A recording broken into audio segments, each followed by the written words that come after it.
It's 10:47 p.m. Emma just got home. Keys on the counter, shoes kicked off, coat still on. The date was good. Really good, actually. He laughed at her jokes. Not the polite kind, the kind where his whole face moved. He asked her questions and then listened to the answers. When they said goodbye outside the restaurant, he touched the small of her back and said, "I'm really glad we did this." She smiled the whole drive home, and now she's sitting on the edge of her bed, phone in hand, scrolling back to the beginning of their conversation. Not because something went wrong, not because he said anything concerning, but because her brain is already whispering a question it has no business asking 30 minutes after a perfectly good evening. But did he actually mean it? She reads his last text from this afternoon. Can't wait for tonight, and tries to measure the warmth in it, tries to weigh it against the way he said goodbye, tries to calculate whether the energy in person matched the energy on screen. And she knows this is irrational. She knows the date went well. She was there, but she can't stop reading. If you've ever done this, if you've ever come home from a date that went perfectly fine and immediately started mining his messages for evidence that it wasn't, then this isn't just Emma's story, it's yours. And there's a very specific psychological reason it happens. Here's what's happening inside your mind during that scroll, and it has nothing to do with him. Your brain has a relationship with uncertainty the way some people have a relationship with a food they're allergic to. It can tolerate a small amount, but the moment the dose crosses a threshold, the moment there's a gap between what you felt and what you can prove, your system treats it as a threat. And a first date, a second date, even a fifth date, that's pure, uncut uncertainty. You had a beautiful evening with someone whose intentions you cannot verify, whose feelings you cannot measure, whose next move you cannot predict. For most people, that ambiguity registers as excitement. For someone with anxious attachment, it registers as danger, so your brain does what it always does when it senses danger. It launches a search mission. It goes looking for data, for proof, for anything solid it can hold on to in the gap between what just happened and what it means. And the texts are right there. They're concrete, they're rereadable. They're the closest thing to evidence your brain can find at 10:47 p.m. on a Tuesday, when the only other option is sitting with the discomfort of not knowing. So you read them, and you read them again. Not for pleasure, for reassurance. Your nervous system is essentially running a security check, scanning every word, every comma, every emoji for confirmation that this person isn't about to disappear. But here's where it gets interesting and painful. Emma's on her third pass through the conversation now, and something has shifted. The first read felt almost sweet, revisiting the highlights, reliving the anticipation. But by the third read, she's not reliving anything. She's analyzing.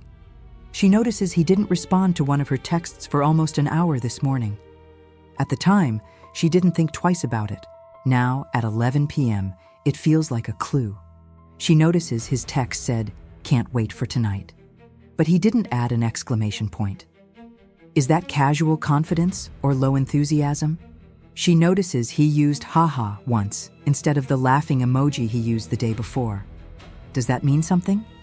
She knows how this sounds.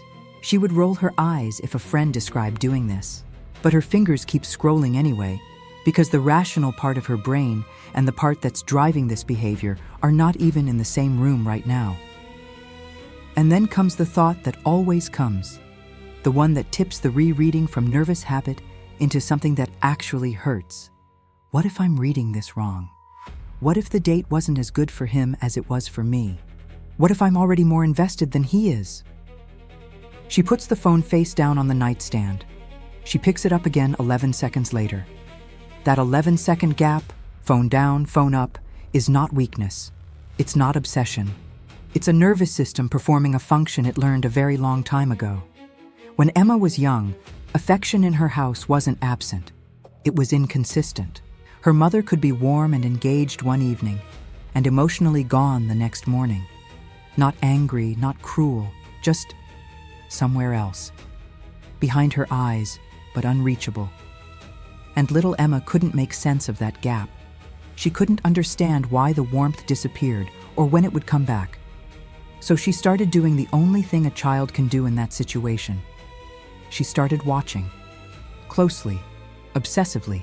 She learned to track her mother's tone of voice, facial expression, the way she moved through the kitchen. She became a tiny analyst, scanning for patterns that could predict when connection was coming and when it was about to be pulled away. That scanning, that vigilance, was brilliant actually. It was her young brain building a survival tool in real time, a way to manage an unpredictable emotional environment by trying to decode it. The problem is, that tool didn't retire when she grew up. It just found new data to scan.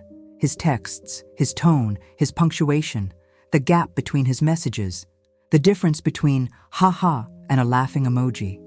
These are the adult equivalent of watching her mother's face for signs of withdrawal. Different data, exact same program running underneath. And the program has one instruction, burned so deep it feels like instinct.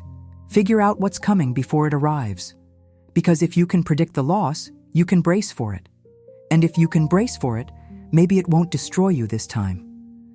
Now here's the part that's going to sting, because everything so far has been validation. And it should be. This pattern makes complete sense given where it comes from. But there's a piece of the research on anxious attachment that's genuinely difficult to hear, and I'm not going to soften it because you deserve to understand the full picture. The rereading, the analyzing, the searching his words for proof that he cares. It's designed to make you feel more secure. That's the entire point. Your system is running this program to reduce the uncertainty, to bring your anxiety down to a manageable level. But it doesn't work. In fact, it does the opposite. Studies on reassurance-seeking behavior in anxious attachment consistently show that the more you seek reassurance, the less you trust the reassurance you find. Not more, less. Think about it. Emma reads his text. Can't wait for tonight? And for a moment, she feels a flicker of calm. Okay, he's excited. It's fine. But within minutes, the doubt creeps back in. But what if he says that to everyone? What if it's just something he texts? What if he didn't really mean it the way I want him to mean it? So she reads it again, and again. And each time, the words lose a little more weight, like repeating a word out loud until it stops sounding like a word at all. The reassurance degrades with every pass because her brain has already decided that no amount of evidence is enough. The bar keeps moving. The proof she needed 5 minutes ago isn't sufficient now. This is the paradox. The thing she does to feel safe is the thing that's eroding her ability to feel safe. Every rereading trains her brain to trust his words a little less. Every analysis teaches her system that the data can't be relied on. And over time, this doesn't just affect how she reads his texts.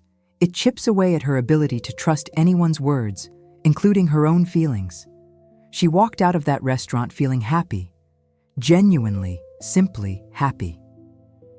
30 minutes and 7 rereads later, she's not even sure the date was real. It's past midnight now. Emma's still awake. She hasn't texted him. She's thought about it, drafted 3 different messages, deleted all of them. One was too casual, one was too eager. One was fine, but she couldn't send it because what if he was already asleep and waking up to her text at midnight made her look like she was thinking about him too much.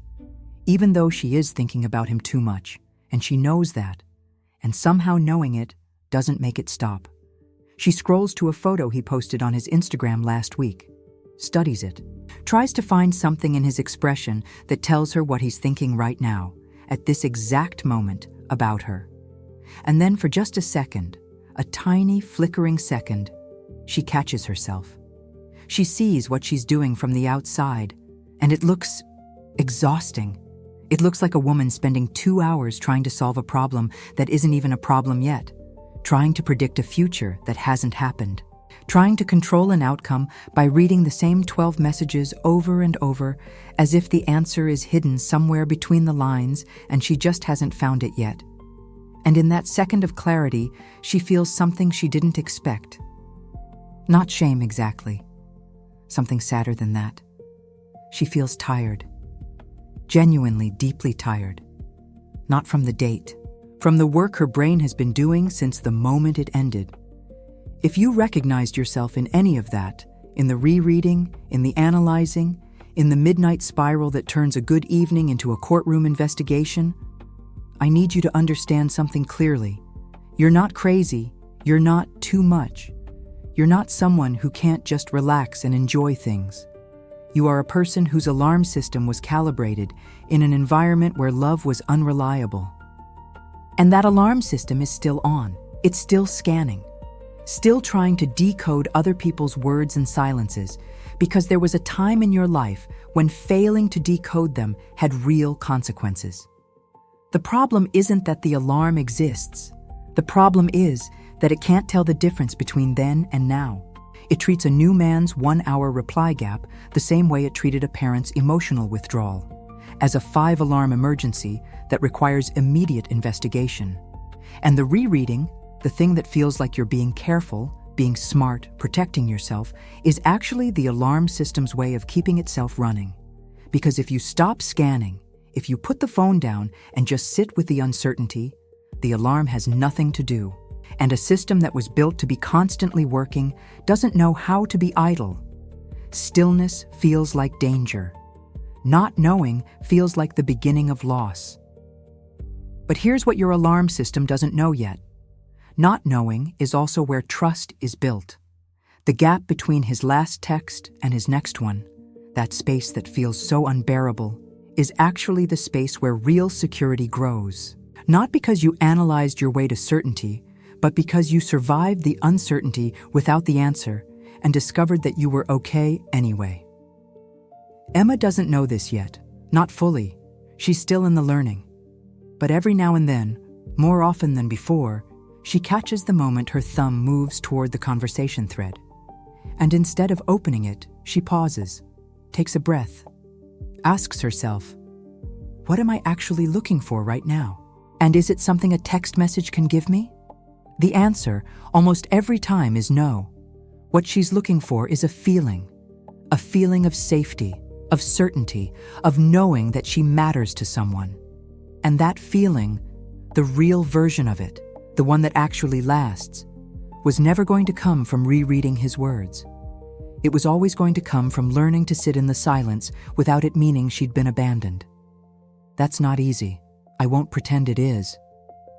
But it starts with something small, something almost embarrassingly simple. Next time you come home from a good date and your hand reaches for the phone, try this.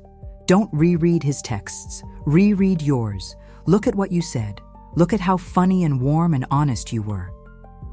And ask yourself whether a woman who shows up like that, the woman in those messages, is someone who needs to go hunting for proof that she's enough.